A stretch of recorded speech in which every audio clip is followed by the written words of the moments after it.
तो 10,000 वर्ल्ड के पिछले एपिसोड में हमने देखा कि मैंगटियान और लिनफेंग दोनों ही एक दूसरे के आमने सामने खड़े होते हैं। वहीं पर वह दोनों ही एक दूसरे की पावर को सेंस करते हुए सोच रहे होते हैं, अगर हम दोनों ने यहाँ पर आपस में फाइट करने की कोशिश की तो हम दोनों को ही काफ़ी ज़्यादा डैमेज हो सकता है। इसीलिए अब वह दोनों आगे बढ़ते हुए एक जगह पर शांति से बैठकर बात करने का फैसला करते हैं। अब हमें दिखाया जाता है कि मैंगटियान का ड्रैगन बीस्ट और साउटियान एक जगह पर आपस में फाइट करते हुए एक दूसरे की पावर को टेस्ट कर रहे होते हैं। वहीं से थोड़ी दूरी पर लिनफेंग मैंगटियान के साथ बैठा हुआ होता है और मैंगटियान वहां पर लगातार अपने फादर की तारीफ किए चला जा रहा होता है। अब मैंगटियान की बातों को सुनकर लिनफेंग उससे बोलता है, तो क्या तुम्हारे फादर यहाँ पर एक रियल गॉड है? मैंगटियान बोलता है, मुझे इस बारे में कुछ भी नहीं पता। मदर ने मुझे इस बारे में कभी कुछ बताया ही नहीं। मदर ने बस मुझे इतना बताया है कि मेरे फादर एक बहुत ही ज़्यादा पावरफुल वॉरियर है। साथ ही साथ वह अपने किंगडम के हीरो भी है, जो अपने किंगडम को बचाने के लिए यहाँ पर किसी ईवल ऑर्गेनाइजेशन के साथ फाइट कर रहे हैं। और जब यह फाइट खत्म हो जाएगी तब वह हमसे मिलने के लिए यहाँ पर आएंगे। अब यह सुनते ही लिनफेंग मैंगटियान का सर सहलाते हुए बोलता है, तुम एक टैलेंटेड बच्चे हो, साथ ही साथ तुम्हारी पावर को देखकर मैं भी यहाँ पर हैरान हूँ। तो मुझे पूरा यकीन है कि तुम्हारे फादर भी काफ़ी ज़्यादा पावरफुल होंगे। तभी मैंगटियान बोलता है, वैसे अंकल मैं आपसे एक सवाल पूछना चाहता हूँ। मैं सेंस कर सकता हूँ कि आपके अंदर काफ़ी ज़्यादा एनर्जी मौजूद है, पर इसके बावजूद आपकी कल्टीवेशन इतनी ज़्यादा कम क्यों है? लिनफेंग बोलता है, यह सब कुछ बस एक मामूली से टेलीपोर्टेशन फॉर्मेशन की वजह से हुआ। मैं टेलीपोर्टेशन फॉर्मेशन का यूज़ करते हुए एक दिन कहीं जा रहा था, तभी उस फॉर्मेशन में हुए किसी प्रॉब्लम की वजह से अचानक से मेरी कल्टीवेशन डिक्रीज होने लगी और मैं गलती से टेलीपोर्ट होकर इस जगह पर आ गया और इस जगह के बारे में मुझे कुछ भी नहीं पता है। वैसे तुम मुझे यह बताओ कि आखिर तुम इस सुनसान एरिया में अकेले क्या कर रहे थे? अब मैंगटियान लिनफेंग को बताता है कि मेरे फैमिली के एंसेस्टर की तबीयत बहुत ही ज़्यादा ख़राब है, जिस वजह से वह दिन पर दिन कमज़ोर होते चले जा रहे हैं और इसका फ़ायदा उठाते हुए दूसरे फैमिली के लोग हमारे फैमिली को ओवरटेक करना चाहते हैं। इसीलिए मैं यहाँ पर इमॉर्टल फ्लावर ढूंढने के लिए आया था, क्योंकि उस इमॉर्टल फ्लावर के यूज से एंसेस्टर की तबीयत ठीक हो सकती है। अब यह सुनते ही लिनफेंग बोलता है, तुम सच में एक बहादुर बच्चे हो। मुझे यहाँ पर अल्केमी की थोड़ी बहुत नॉलेज है, तो अगर तुम्हें कभी भी जरूरत पड़े तो तुम मुझसे मदद मांग सकते हो। क्या पता मैं तुम्हारे एंसेस्टर को हील कर पाऊँ। यह सुनते ही मैंगटियान वहां पर काफी ज्यादा खुश हो जाता है। दूसरी ओर वह ड्रैगन बीस्ट और साउटियान आपस में फाइट कर रहे होते हैं। तभी साउटियान चिल्लाते हुए बोलता है, तुम अपनी पूरी पावर का यूज करते हुए मुझ पर अटैक कर रहे हो, पर इसके बावजूद तुम मुझे नुकसान नहीं पहुंचा पा रहे हो। एक बार सोचो, अगर मेरी कल्टीवेशन यहाँ पर डिक्रीज नहीं हुई होती तो मैं तुम्हें अपने एक ही अटैक में जान से मार देता। तभी वह ड्रैगन बीस्ट आगे आते हुए बोलता है, अब तक तो मैंने तुम्हारे ऊपर अपने डिवाइन सील का यूज किया ही नहीं है। और यह बोलते हुए वह दोनों ही वहां पर दोबारा से फाइट करने लगते हैं। दूसरी ओर लिनफेंग से बात करते करते मैंगटियान को वहां पर नींद आ जाती है, इसीलिए वह उस जगह पर सो जाता है, जो देखकर लिनफेंग वहां पर बैठकर कल्टीवेशन करते हुए अपने कल्टीवेशन लेवल को बढ़ाने की कोशिश करने लगता है। वहीं पर वह सोच रहा होता है, सीनियर बाईहोंग ने एक बार मुझे बताया था कि अगर अपर वर्ल्ड में मेरी कल्टीवेशन कम हो गई तो उसे दोबारा से बढ़ाने में मुझे बहुत ही ज़्यादा मेहनत करनी पड़ेगी। और मैं यहाँ पर पिछले कई घंटों से आसपास मौजूद स्पिरिचुअल एनर्जी को एब्जॉर्ब करते हुए अपने कल्टीवेशन लेवल को बढ़ाने की कोशिश कर रहा हूँ, पर इसके बावजूद मेरा कल्टीवेशन लेवल थोड़ा सा भी बढ़ नहीं रहा है। और एक तरह से कहा जाए तो मेरी कल्टीवेशन एक जगह पर ही अटक गई है और इस कल्टीवेशन को दोबारा से आगे बढ़ाने के लिए मुझे ग्रेट डाओ पूल के अंदर नहाना होगा। पर अब सीनियर मेरे साथ नहीं है और मुझे यह नहीं पता कि इस जगह पर आखिर मुझे ग्रेट डाओ पूल कहाँ मिलेगा, जिसमें नहाने के बाद मैं अपनी बॉडी को स्पिरिचुअल डोमेन की कल्टीवेशन के लिए तैयार कर पाऊंगा। तभी लिनफेंग को कई सारे मॉन्स्टर्स के चिल्लाने की आवाज़ सुनाई देती है, जिसे सुनते ही वह उठकर खड़ा हो जाता है। दूसरी ओर साउटियान भी अपने साइज को छोटा करते हुए ऊपर आसमान में उड़ते हुए एक जंगल की ओर देखने लगता है और अब वह नोटिस करता है कि कई सारे स्पिरिचुअल बीस्ट काफी तेजी में उनकी ओर आगे बढ़ रहे होते हैं। यह देखकर वह परेशान हो जाता है और बोलने लगता है, मास्टर अपनी इस कल्टीवेशन के साथ हम इतने सारे मैजिकल बीस्ट का सामना नहीं कर सकते हैं, तो अब हमें क्या करना चाहिए?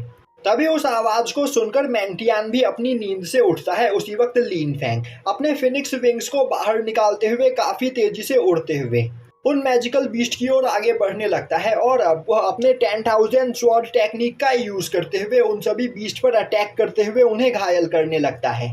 पर बड़े मॉन्स्टर्स के ऊपर लिन फैंग के अटैक का कोई भी असर नहीं हो रहा होता है, जो देखते ही मैंग टियान अपने स्पिरिचुअल हैंड को बाहर निकालते हुए सभी बड़े मॉन्स्टर्स को पकड़कर उन्हें वहां पर मसलने लगता है। और अब यह देखते ही लिन फैंग भी अपने निर्वाणा स्वॉर्ड को अपने पास से बाहर निकालते हुए काफी तेजी से अटैक करके सभी बड़े बीस्ट को मारने लगता है। अब यह देखते ही शाओ टियान और वह ड्रैगन बीस्ट लगातार अटैक करते हुए वहां पर आ रहे सभी छोटे मॉन्स्टर्स को मारे चले जा रहे होते हैं। वहीं पर लिन फैंग और मैंग टियान बड़े मॉन्स्टर्स को मार रहे होते हैं, पर उन मॉन्स्टर्स की संख्या काफी ज्यादा होती है। इसीलिए लिन फैंग चिल्लाते हुए मैंग टियान से बोलता है, हमें यहाँ से निकलना होगा, हम दोनों अकेले इतने सारे मॉन्स्टर्स का सामना नहीं कर सकते हैं। यह बोलते हुए वह शाओ टियान के ऊपर बैठकर वहां से उड़ने लगता है, जो देखते ही मैंग टियान भी अपने ड्रैगन बीस्ट के ऊपर बैठकर लिन फैंग के पीछे पीछे जाने लगता है। और अब वह दोनों काफी तेजी में उस जगह से निकलकर बाहर आ जाते हैं। तभी लिन फैंग मैंग टियान को देखते हुए बोलता है, तो आखिर अब तुम यहाँ से कहाँ जाने वाले हो? मैंग टियान बोलता है, मैं यहाँ से सीधा साउथ वेस्ट किंगडम की ओर जा रहा हूँ, क्योंकि मुझे पता चला है कि वहाँ पर एक एंशिएंट र्यून मौजूद है, तो शायद से मुझे वहाँ पर कोई ट्रेजर मिल जाए जिसका यूज करते हुए मैं अपने एंसेस्टर की इंजरी को हील कर सकूं। और यहाँ पर सबसे पहले मैं टाइमैन सेक्ट को ज्वाइन करूंगा। टाइमैन सेक्ट इस जगह के 3 सबसे ज्यादा पावरफुल सेक्ट में से एक है, और सेक्ट को ज्वाइन करने के बाद मैं उस एंशिएंट र्यून के अंदर जाऊंगा। तो क्या आप भी मेरे साथ चलना पसंद करोगे? लिन फैंग बोलता है, मुझे इस वर्ल्ड के बारे में कुछ भी नहीं पता है, पर अगर मैं एक सेक्ट को ज्वाइन कर लूँ तो मैं इस वर्ल्ड के बारे में काफी कुछ सीख सकता हूँ। और तो और तुम मेरे इस वर्ल्ड के पहले दोस्त हो, तो फिर ठीक है, मैं भी तुम्हारे साथ उस सेक्ट को ज्वाइन करने के लिए तैयार हूँ। यह सुनकर मैंग टियान काफी ज्यादा खुश होता है, क्योंकि लिन फैंग की पर्सनैलिटी उसे काफी ज्यादा अच्छी लग रही होती है। दूसरी ओर हमें फ्लेम माउंटेन के उस प्रिंस को दिखाया जाता है, जो वहां पर खड़ा होकर उस थंडर बैरियर के अंदर देखने की कोशिश कर रहा होता है। और अब वह बोलता है, हम लोग यहाँ पर पिछले कई घंटों से खड़े हैं, पर यहाँ पर खड़े होकर अपना टाइम वेस्ट करने का कोई फायदा नहीं, क्योंकि हम लोग इस थंडर बैरियर के अंदर जा ही नहीं सकते हैं। और अब वो अपने साथियों से बोलता है, यहाँ से वापस चलो, हमने यहाँ पर अपना काफी टाइम वेस्ट कर लिया है। वहीं पर नीचे खड़े लोग भी अब वहां से वापस जाने के लिए तैयार होने लगते हैं। तभी उनमें से एक पर्सन मैंग टियान को उस जगह से वापस लौटते हुए देखता है, और अब वह चिल्लाते हुए बोलता है, वह बच्चा वहां से वापस लौट रहा है, साथ ही साथ वह अपने साथ वहां से किसी पर्सन को भी लेकर आया है। यह सुनते ही फ्लेम माउंटेन का वह प्रिंस रुक जाता है, और अब वह काफी तेजी से मैंग टियान की ओर आगे बढ़ता है और बोलता है, 1 मिनट, तुम दोनों यहीं पर रुक जाओ। तभी मैंग टियान रुकते हुए बोलता है, आखिर तुम कौन हो और आखिर तुम्हारी हिम्मत कैसे हुई हमें यहाँ पर रोकने की? तभी वह पर्सन बोलता है, मैं यहाँ पर तुम्हें कोई भी नुकसान पहुंचाना नहीं चाहता हूँ, मैं बस तुमसे यह जानना चाहता हूँ कि आखिर तुमने उस थंडर बैरियर को पार कैसे किया? क्या तुमने यहाँ पर किसी टेक्निक का यूज किया या फिर किसी ट्रेजर का? बस मुझे यह जानना है। यह सुनते ही लिन फैंग हंसते हुए बोलता है, मैं समझ रहा हूँ कि तुम यहाँ पर क्या कहना चाहते हो, पर मुझे नहीं लगता कि हमें तुम्हें यहाँ पर कुछ बताने की जरूरत है, और तो और वैसे भी इससे तुम्हारा कुछ भी लेना देना नहीं है। तभी वह पर्सन बोलता है, नहीं, इससे हमारा लेना देना है। यह फॉरबिडन एरिया मेरे किंगडम के टेरिटरी में आता है, और पिछले कुछ महीनों से इस एरिया में मौजूद मॉन्स्टर्स की पावर काफी ज्यादा बढ़ गई है। अभी पीछे खड़ा एक सर्वेंट बोलता है, और वह सभी मॉन्स्टर्स लगातार हमारे किंगडम के ऊपर अटैक कर रहे हैं, इसीलिए हम इस फॉरबिडन एरिया को चेक करने के लिए आए थे कि आखिर इस जगह पर क्या चीज मौजूद है जो इन मॉन्स्टर्स की पावर को बढ़ाती चली जा रही है। तभी वह प्रिंस लिन फैंग को देखते हुए बोलता है, आखिर तुम हो कौन, और ना ही हमने तुम्हें इस फॉरबिडन एरिया के अंदर जाते हुए देखा, तो मुझे बताओ आखिर तुम इस फॉरबिडन एरिया के अंदर कब गए और कैसे गए? और मेरे ख्याल से तुम्हारी ही वजह से उन मॉन्स्टर्स की पावर यहाँ पर इतनी ज्यादा बढ़ी है। यह सुनते ही मैंग टियान बोलता है, बकवास करना बंद करो, यह फॉरबिडन एरिया किसी भी किंगडम की टेरिटरी में नहीं आता है, तो यहाँ पर कोई भी कभी भी आ जा सकता है। और अगर मॉन्स्टर्स तुम्हारे सिटी के ऊपर अटैक करके तुम लोगों को मार रहे हैं, तो यह तुम्हारी प्रॉब्लम है। तुम लोग इतने ज्यादा कमजोर हो कि कुछ मामूली से मॉन्स्टर्स का सामना नहीं कर सकते हो। वैसे भी ये मेरे दोस्त हैं जिन्हें लेने के लिए आज मैं यहाँ पर आया था, तो मेरे रास्ते से हट जाओ वरना बहुत पछताओगे। यह सुनते ही वह ड्रैगन बीस्ट उस पर्सन के ऊपर अटैक कर देता है, जो देखते ही वह पर्सन एक अटैक करते हुए उस ड्रैगन बीस्ट के अटैक को डिस्ट्रॉय कर देता है। और अब वह बोलता है, बच्चे, मैंने अभी थोड़ी देर पहले यहाँ पर तुम्हारी पावर को देखा है। मैं मानता हूँ कि तुम सच में एक जीनियस हो, पर यहाँ पर तुम्हारी एज बहुत ही ज्यादा कम है, जिस वजह से तुम मुझसे नहीं जीत सकते हो। और मुझे पता है कि तुम्हारे पास यहाँ पर गॉड लेवल वेपन मौजूद है, उसी के दम पर तुम यहाँ पर उछल रहे हो। पर मुझे नहीं लगता कि तुम यहाँ पर 3-4 बार से ज्यादा अपने पास मौजूद गॉड लेवल वेपन का यूज कर पाओगे। तो क्या तुम्हें सच में लगता है कि तुम यहाँ पर मुझसे जीत सकते हो, क्योंकि मैं डिवाइन गॉड रैलम पर हूँ। और तो और मैं साउथ वेस्ट के सबसे ज्यादा पावरफुल कल्टीवेटर्स में से एक हूँ। तो मेरे सामने अभी नील डाउन करते हुए मुझसे माफी मांग लो, वरना बहुत पछताओगे। यह सुनते ही मैंगटियान बोलता है, अभी तुमने क्या कहा? तुम साउथ वेस्ट के सबसे ज्यादा पावरफुल कल्टीवेटर हो। मेरे सामने यह बोलकर तुमने साउथ वेस्ट के कल्टीवेटर्स की बेइज्जती की है।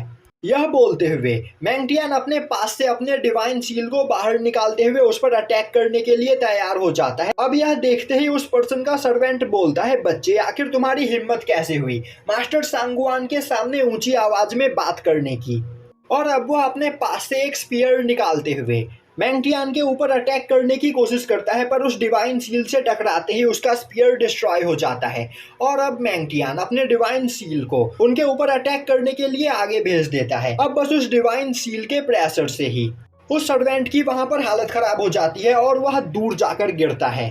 वहीं पर अब सांगवान का फ्लाइंग शिप भी डिस्ट्रॉय हो जाता है और सांगवान उस डिवाइन सील को अपनी पूरी पावर का यूज करते हुए ब्लॉक करने की कोशिश कर रहा होता है, पर डिवाइन सील के अंदर मौजूद आइज एनर्जी की वजह से उसकी बॉडी वहां पर फ्रीज होने लगती है। दूसरी ओर नीचे खड़े दोनों लोग यह देख रहे होते हैं और अब डिवाइन सील की एनर्जी का प्रेशर उनकी बॉडी के ऊपर भी पड़ने लगता है, जो देखकर वह बोलने लगते हैं, हमें यहाँ से जल्द भागना होगा, वरना इन लोगों की फाइट में हम यहाँ पर बेकार में मारे जाएंगे। यह बोलते हुए वह दोनों वहां से भाग जाते हैं। दूसरी ओर सांगवान की पूरी बॉडी फ्रीज हो चुकी होती है और अब वह वहां पर मरने ही वाला होता है कि तभी मैंगटियान अपने डिवाइन सील को वापस से अपने पास बुला लेता है। वहीं पर साउटियान काफी हैरानी से मैंगटियान की पावर को देख रहा होता है और अब वह बोलता है, मुझे पूरा यकीन है, मैंने इस एनर्जी को पहले भी कहीं पर सेंस किया है। और अब साउटियान को एक पुराना फ्लैशबैक याद आने लगता है, पर उस फ्लैशबैक में उसे कुछ भी साफ साफ दिखाई नहीं दे रहा होता है, इसीलिए वह उसे इग्नोर कर देता है। तभी मैंगटियान लिनफेंग की ओर देखते हुए बोलता है, अंकल, अब हमारा रास्ता यहाँ पर कोई भी नहीं रोकेगा, तो हमें यहाँ से आगे चलना चाहिए। वहीं पर लिनफेंग भी काफी हैरानी से मैंगटियान को देख रहा होता है और अब वह सोचने लगता है, आखिर यह बच्चा है कौन? यह इतना ज्यादा पावरफुल है कि यह अपने एक ही अटैक में अभी मुझे जान से मार सकता है। और अगर यह छोटा बच्चा इतना ज्यादा पावरफुल है तो आखिर इसके मॉम और डैड कितने ज्यादा पावरफुल होंगे। मुझे जल्द से जल्द इस बच्चे के फैमिली से यहाँ पर मिलना होगा, क्योंकि फ्यूचर में यह लोग मेरे काफी ज्यादा काम आ सकते हैं। और अब मैंगटियान लिनफेंग को लेकर वहां से आगे बढ़ जाता है। अब लिनफेंग और मैंगटियान के वहां से चले जाने के बाद सांगवान अपनी फ्लेम एनर्जी का यूज करते हुए बर्फ से आजाद होता है और अब वह चिल्लाते हुए बोलने लगता है, आखिर उसकी हिम्मत कैसे हुई मुझ पर अटैक करने की? मैं फ्लेम माउंटेन का प्रिंस सांगवान हूँ। आज से पहले किसी ने मेरी ओर आंख उठाकर भी नहीं देखा, पर उस छोटे से बच्चे ने मुझे यहाँ पर मारने की कोशिश की। पर आज मैं यहाँ पर कसम खाता हूँ कि अगली बार जब भी वह बच्चा मेरे आंखों के सामने आएगा, मैं उसे तड़पा कर मारूंगा। और यहीं पर यह एपिसोड खत्म हो जाता है।